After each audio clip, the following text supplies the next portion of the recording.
What does it mean to be mortal? Are we deluding ourselves into believing that we will live forever? Are we making bad decisions based on the faulty assumption that we will live longer than we actually will? Physician and author Atul Gawande investigates this in his best-selling book, Being Mortal: Medicine and What Matters in the End. I'd highly recommend that you read this book or listen to it on Audible. Let me just give you the description real quick from the book, and then we'll talk about some key takeaways and things that I gleaned and why it's highly relevant for everyone in retirement or with people in retirement that are close to them, parents and such. From surgeon and best-selling author Atul Gawande, the book that's changing lives and medicine. Medicine has triumphed in modern times, transforming the dangers of childbirth, injury, and disease from harrowing to manageable. But when it comes to the inescapable realities of aging and death, what medicine can do often runs counter to what it should. Through eye-opening research and gripping stories of his own patients and family, Gawande reveals the suffering this dynamic has produced. Nursing homes, devoted above all to safety, battle with residents over the food they are allowed to eat and the choices they are allowed to make. Doctors, uncomfortable with discussing patients' anxieties about death, fall back on false hopes and treatments that are actually shortening the lives instead of improving them. And families go along with all of it. In his best-selling books, Atul Gawande, a practicing surgeon, has fearlessly revealed the struggles of his profession. Now he examines its ultimate limitations and failures, in his own practices as well as others, as life draws to a close. And he discovers how we can do better. He follows a hospice nurse on her rounds, a geriatrician in his clinic, and reformers turning the nursing homes upside down. He finds people who show us how to have the hard conversations and how to ensure we never sacrifice what people really care about. Riveting, honest, and humane, Being Mortal shows how the ultimate goal is not a good death, but a good life, all the way to the very end.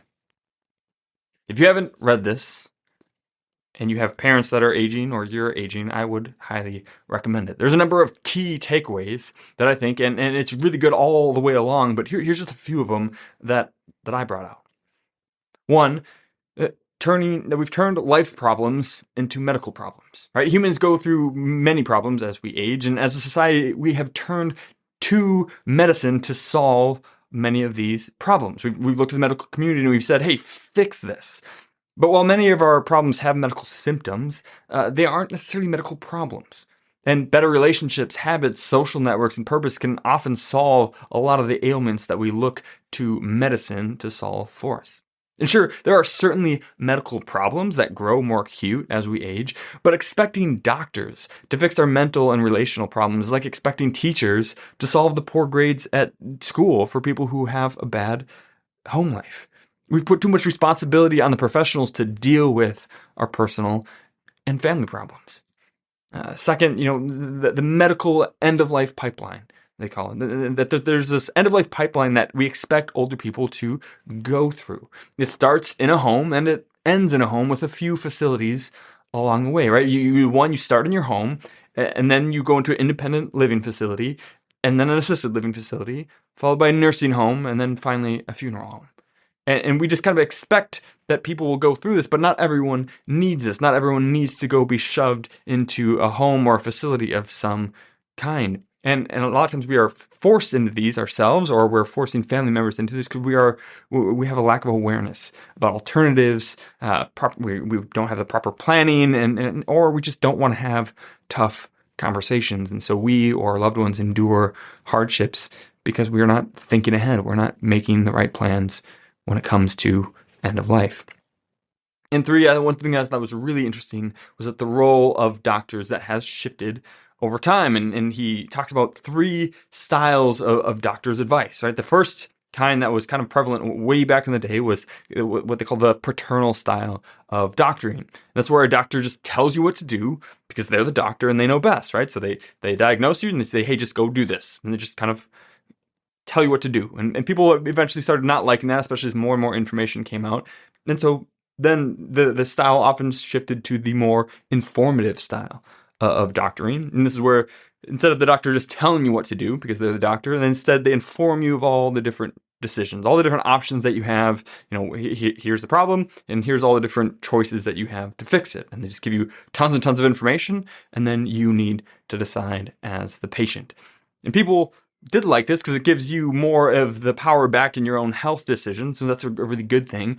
But often, especially now with the overcomplication of everything is so complicated when it comes to health, right? That often this is too much information and people don't really know how to filter through the massive amounts of information, especially without the technical training behind it, to make good decisions. And so there's this third kind that is called interpretive style. And that's where the doctor asks you about after figuring out what's wrong with you and diagnosing it, they ask you about your goals and your fears and your wishes and explains your options, but then provides guidance on which options give you the best chance of achieving your goals.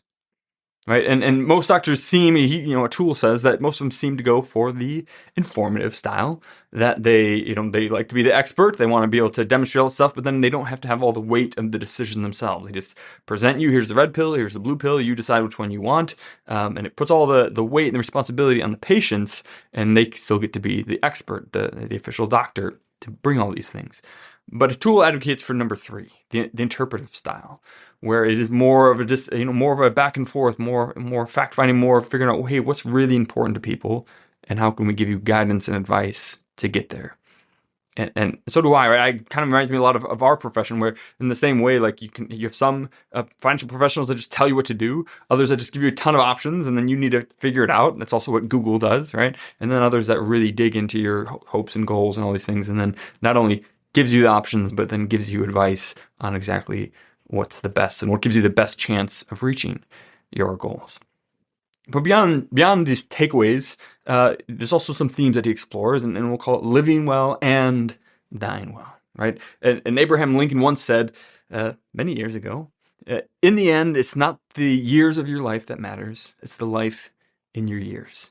In the end, it's not the years of your life that matter, it's the life in your years. And far too often we sacrifice the quality at the end of our life for more quantity of life, right? We give up the life in our years for more years in our life. And there was an avid runner once who ran 3 hours a day, right? And he planned to for the rest of his life, just run 3 hours a day. And someone finally asked him, hey, why do you run so much? And the runner responded, well, if I run 3 hours a day, it will help me live 5 years longer. And the other person did a little bit of quick math and said, well, what's the point of living 5 years longer if you spent a combined 8 years running to get there? Right? What's the point of extending life a little bit further if the things that you need to do consume more time than the extra life that it gave you, especially if you don't actually like doing the things?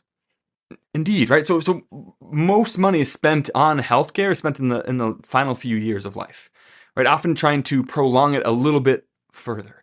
And more time is spent in hospitals to extend life. And sometimes we undergo horrible treatments and surgeries that cause a lot of pain and issue to eke out just a few more painful months, maybe a year, to tack on to the end of our life. And perhaps we should ask ourselves what was asked of the runner, right? What's the point of living an extra year if we needed to spend a combined 3 years in treatment to get it? Perhaps we should focus more on quality of life than quantity. So here's 4 questions for tough medical decisions that are given in the book that really help build this out, right? The tool contends that a lot of this is brought on by doctors giving false hope, that a patient's situation is dire and the doctor informs the patient and the family that treatment X may extend their life, but it may have a litany of side effects, right? And what isn't necessarily disclosed is that while the patient and the family is hoping for years of life to be extended, the doctor hopes for months. Right? And so yes, it may extend your life, but there's a difference in expectation and hopes there for what's actually possible, and we're happy to, because it is a tough conversation to have with someone that they will not live very long. We tend to fall back on false hopes or very low chances of prolonging it, not really necessarily considering the quality of life that we may be prolonging. And if we were more honest about our situations, more deliberate about these conversations, we could live better and die better. And the tool suggests that these 4 questions that patients should be asked when they're facing these tough medical decisions. Number 1, what is the understanding of where you are with your health? What is your understanding of where you are with your health? Do you actually understand all that's going on and where you are and the diagnosis and the prognosis and all of these things? What is your understanding of where you are with your health? Number 2, what are your worries for the future? What are your worries for the future? And he gave some examples of people who are worried about, more about pain than anything else, or worried about becoming a burden, or some of these other things. It can vary widely. And so knowing what those are for you and talking through those can be a big help. Number 3, what are your hopes and priorities? On the flip side, we've got the worries on one, but then what are your hopes and priorities? What do you want to get out? What's most important to you, particularly at the end?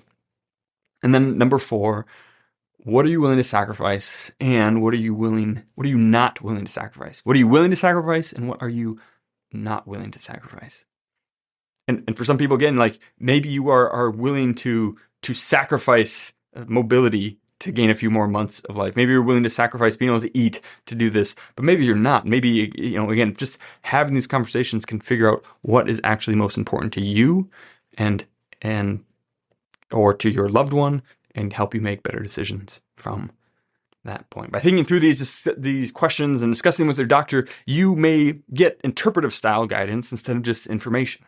Right? Instead of them just presenting options and then you having to decide if you were able to talk through these, they may have better outcomes. And while it may not make the final decision any easier, most people find that it made it better and they had more peace about the decision afterward. And one of the last things that the book emphasized is that estate planning is everything. And generally we think of estate planning as wills and trusts, but an often overlooked element is the advance directive and healthcare power of attorney. So again, we've talked about this a little bit, but if you're not familiar, an advance directive is also called a living will or a health directive. And what it is your wishes for when you can no longer make your own health decisions. Right? You're mentally incapacitated, or you're in a coma, or whatever else. What would you want to have happen to you? And you can pre-decide some of those things for that eventuality. And thinking and talking through these decisions in a directive is critical for ensuring that the right decisions are made. Right? What do you actually want for yourself? And a tool actually highlights La Crosse, Wisconsin in the book. That's where I'm from, as a community that's doing right. It was really cool when I was reading, I was listening through it, and just to hear them bring up La Crosse, Wisconsin, and Gunderson Health Systems, which is here in La Crosse, has been strongly encouraging people for a long time to get their health directive done, to get this done and put all this on paper, make it official, and so that they know. And because of that, I didn't know this until I read this book, but in this community, we have some of the lowest end-of-life care costs in the nation. And most of that comes from people being clear on what they actually want and not trying for these painful and usually failed extra attempts to prolong their life, and really focusing on quality of life instead of extending the quantity at any cost. And so there's a lot of good things can come from it, and it was cool to see that we are actually leading the way in this. So that's part of it, right? Health directive or advanced directive, living will. But then the other part then is your healthcare power of attorney. And right, you can't possibly think of every scenario that you might need in your health directive. And so that's where you also nominate a power of attorney. Who else is going to step in to help make any other decisions that you can't make for yourself?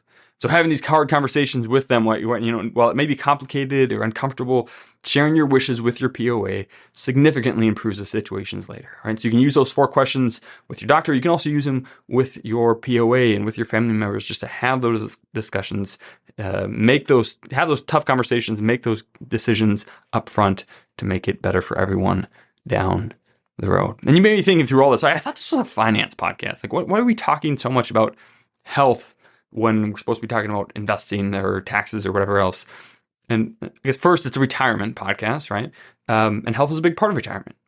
But it's even more important than that, right? Many of us hear the same message from financial professionals over and over for our whole lives, right? Which is save, save, save, save, save. Save and invest, save and invest, save, save, save. We hear it for so long that message can get hardwired into our psyche. And it can take a long time to unwind that message that's in there. That's why many people, right, they get to retirement, they save a bunch of money, and then they're unable to spend it because they're just so used to saving. They can't just flip that switch. Some people can, and other people can't. Right? So if nothing else, take this as permission. Not that you need permission to spend your own money, but in case you do, take this as permission from a certified financial planner that you are allowed to spend your money, even if it's on enjoying the quality of life rather than trying to extend the quantity. So you can spend it on life experiences. You can spend it on getting an estate plan. You can spend it all down, right? Enjoying your life, and then opt for 6 months of hospice care instead of 2 years of treatment. It's your money, it's your health, it's your life. I'm just here to help you optimize it. And the book, Being Mortal by Tula Gawande, can also help you think through these things. And again, I'd recommend it. We are mortal. The body doesn't live forever, and we will all face death someday, and we all have the opportunity to live and to die well. We are also eternal. And while our bodies pass away, our souls live forever. And so a quick word to my fellow brothers and sisters in Christ, right? Shouldn't the certainty of where we're going when our body dies change how we live out our final days? Surely our confidence in Christ should cause us to opt for living better and dying sooner to be with him than to try to prolong a dying body. I think that all Christians should think deeply about this as they approach their life expectancy. And a quick word to anyone who's listening who isn't absolutely sure of what happens when they die. Shouldn't you be sure? Being mortal and being eternal are not mutually exclusive. If you're not positive about your eternal destination, then I would love to talk to you more about that than about your money. And you can call 1-855-6-MENTOR, and I would love to talk with you about that. And while I would never recommend a whole life policy, I always recommend that you have an eternal life policy. And I happen to know the only one with guarantees. Cheers. If you enjoyed that, you would love being part of our free membership community. It's called Retire Membership, and it has a host of benefits all for free. For example, you can always buy my book, 3D Retirement Income, on Amazon. But if you join us at Retire Membership, we will send you either a hard copy or paperback for free, provide the ebook and the audiobook so that you can listen to it if you don't have time to read it. In addition to that, we'll also provide you with a bunch of content that you can't get anywhere else. For example, we have our quarterly Retire Mentorship magazine, which comes out quarterly and has no ads whatsoever. It's just timely content to help you stay the course. We also have workbooks for our free online workshop to help you get the most out of those, flowcharts to help you make better decisions, and a weekly email to provide timely content that you can unsubscribe from at any time. We never ask for any payment information, and we never share your information with anyone else. We just want to provide timely content and help you stay the course to retire successfully and stay successfully retired. There's no reason to wait, so join us now at retiremembership.com, where you can click in the link in the description and it'll go right there. We can't wait to see you in the community. Cheers. This podcast is educational only and is not investment, tax, or legal advice.